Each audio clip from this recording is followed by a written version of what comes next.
3 days after giving birth, I could barely walk across the room. That is the truth. Not the kind of truth people like to hear. Just the plain truth.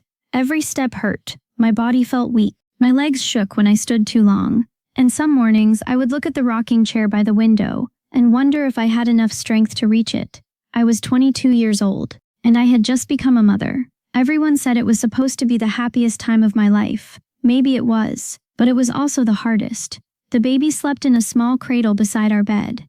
A beautiful little boy. Tiny fingers, tiny nose, soft brown hair.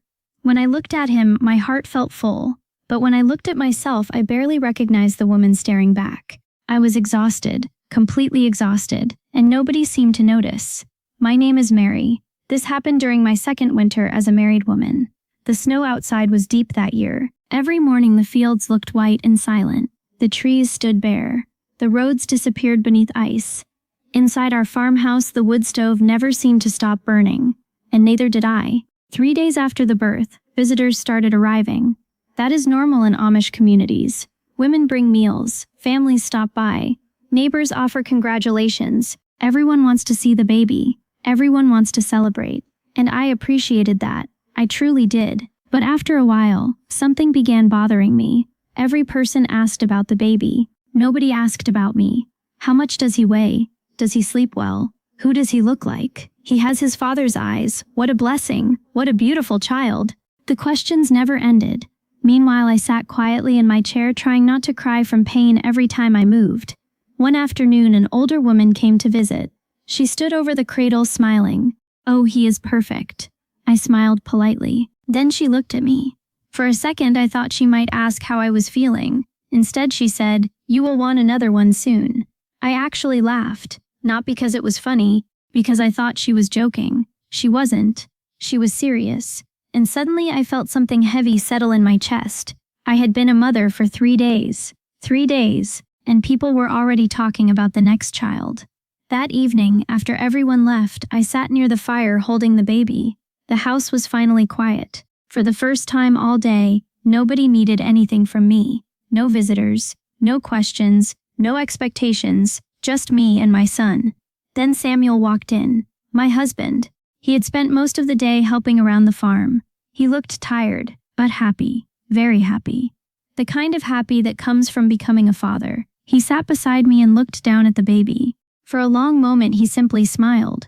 Then he said something that hurt more than he realized. "Maybe next time we will have twins." I stared at him, certain I had heard wrong. "What?" He laughed softly. "Can you imagine 2 babies at once?" He was joking, at least partly, but sitting there, 3 days after giving birth, his words hit me like a stone, because all I could think was, next time, I am barely surviving this time. I looked down at the baby. I did not answer. Samuel noticed. His smile faded slightly. "What?" I shook my head. "Nothing." That became my answer for everything. Nothing. The truth was harder to explain. I felt invisible. Not unloved, invisible. There is a difference. Samuel loved me. I never doubted that. But he was looking ahead, toward the future, toward more children, toward bigger dreams. Meanwhile, I was trying to survive the present. That night was difficult. The baby woke every few hours. Each time I stood up, pain shot through my body. I moved slowly, carefully, trying not to wake Samuel, trying not to complain, trying not to be difficult. Around 3 in the morning, I sat in the rocking chair feeding the baby. The room was dark except for a small lamp. Snow fell outside the window.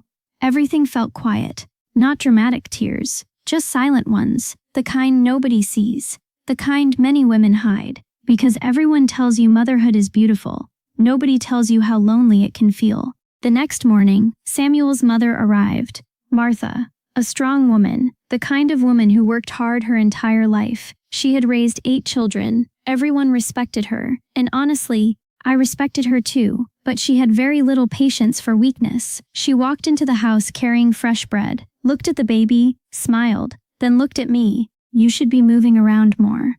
I blinked. "What?" "Too much sitting slows recovery." I wanted to tell her sitting was the only thing I could do. I wanted to tell her walking hurt, standing hurt, everything hurt. Instead, I simply nodded, because arguing with Martha never ended well. Later that day, she started talking about children. Again, more children, future children, large families, blessings, God's plan. The conversation seemed endless. Meanwhile, my body felt weaker every hour. That evening, I tried helping with supper. Big mistake. Halfway across the kitchen, my vision blurred. The room tilted. The bowl slipped from my hands. And suddenly, I found myself gripping the table to stay standing. Samuel rushed toward me. What happened? I could not answer immediately. My heart was racing. My hands were shaking. And for the first time since giving birth, I became afraid. Really afraid. Because deep down, I knew something was wrong. Something more serious than simple exhaustion. And what happened the next morning would prove it. The next morning, I woke before sunrise. For a moment, I forgot what had happened. Then I tried to sit up. Pain rushed through my body. And everything came back. The dropped bowl, the shaking hands, the dizziness, the fear. Beside me, the baby was sleeping. Samuel was already awake. I could hear him moving downstairs. The smell of coffee drifted through the house. Normally, that smell made me feel comforted. That morning, it made me feel sick. I slowly stood up. My legs felt weak. Not tired. Weak. There is a difference. Tiredness improves after rest. This wasn't improving. Every day felt harder than the one before. When I reached the kitchen, Samuel immediately looked up. You should still be in bed. I almost laughed. The concern sounded strange coming from him. Not because he did not care, because nobody had seemed concerned until yesterday. I am fine. The words came automatically. Women say those words too often, especially when they are not fine. Samuel studied me. You don't look fine. That was new, very new. The baby started crying upstairs. I turned toward the stairs. Immediately the room spun. The wall seemed to move. My knees weakened, and I had to grab the table. Samuel was beside me instantly. His face changed. Not confusion, not frustration, fear. Mary. I hated the sound of panic in his voice, because it confirmed what I had been trying not to believe. Something was wrong. Really wrong. A few hours later, Samuel insisted on sending for the midwife. At first I argued. Not because I felt well, because I felt guilty. The farm needed attention. The baby needed attention. There was laundry, cooking, visitors, 100 responsibilities waiting for me. The midwife arrived near noon. Her name was Ruth. She had delivered nearly every child in our district. If anyone understood women after childbirth, it was Ruth. She sat beside me quietly, asked questions, listened carefully. Unlike everyone else, she actually listened. After a while, she became serious. Very serious. She asked Samuel to step outside. I watched them through the window. They talked for several minutes. Samuel's face grew pale.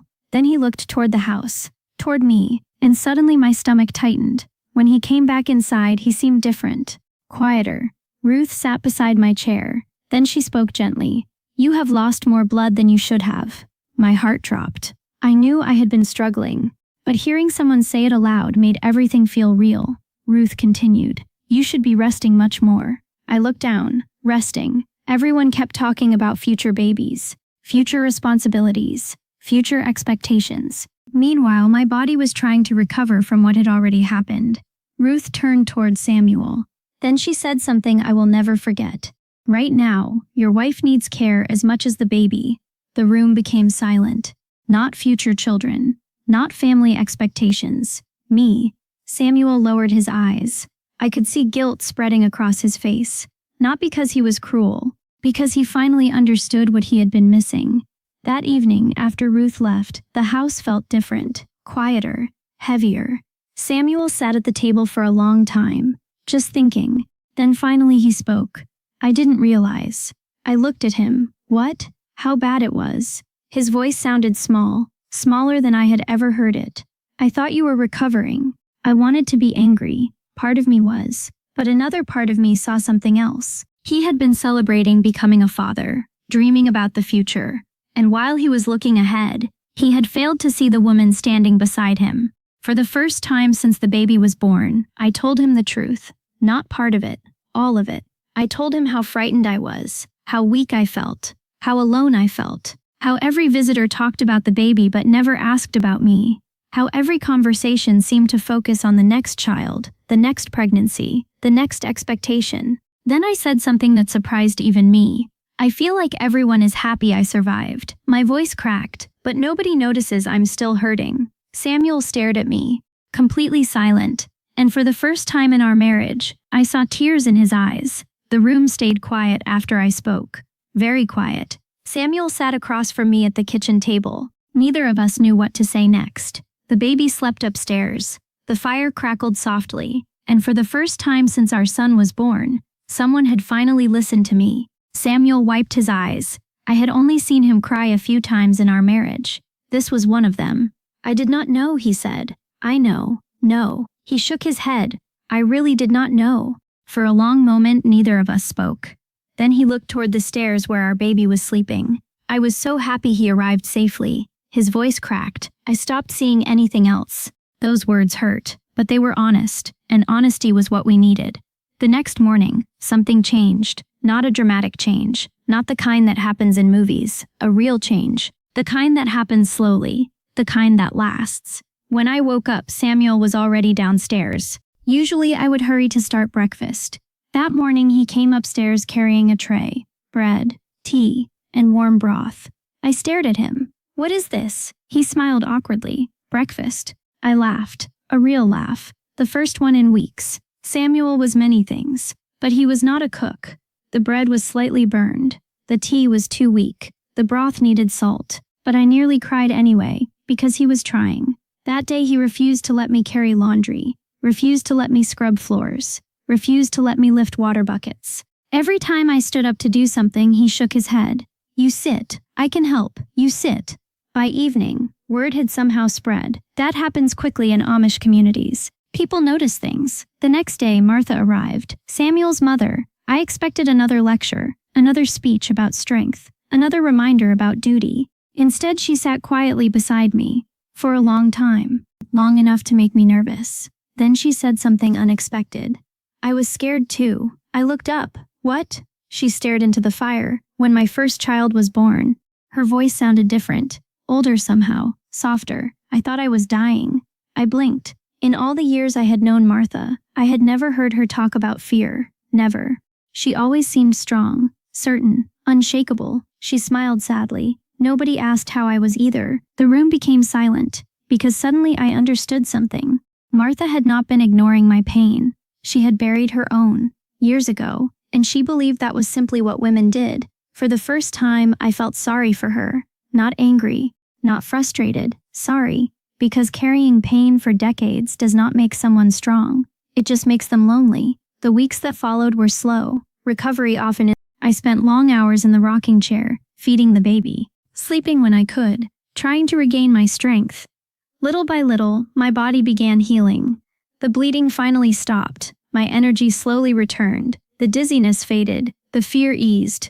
And one morning, I walked across the yard without needing to stop. It felt like a miracle. A small miracle, but a miracle all the same. That evening I sat on the porch watching the sunset. Our son slept in my arms. The fields glowed gold. The world felt peaceful again. Samuel joined me. For a while neither of us spoke. Then he looked at the baby and smiled. The same proud smile I had seen the day our son was born. But this time, he looked at me too. Really looked at me. Then he said something I never forgot. I almost lost sight of the most important thing. What? My family. I frowned. You have your family. He shook his head. No. Then he touched my hand. The baby is family. His eyes filled with tears. So are you.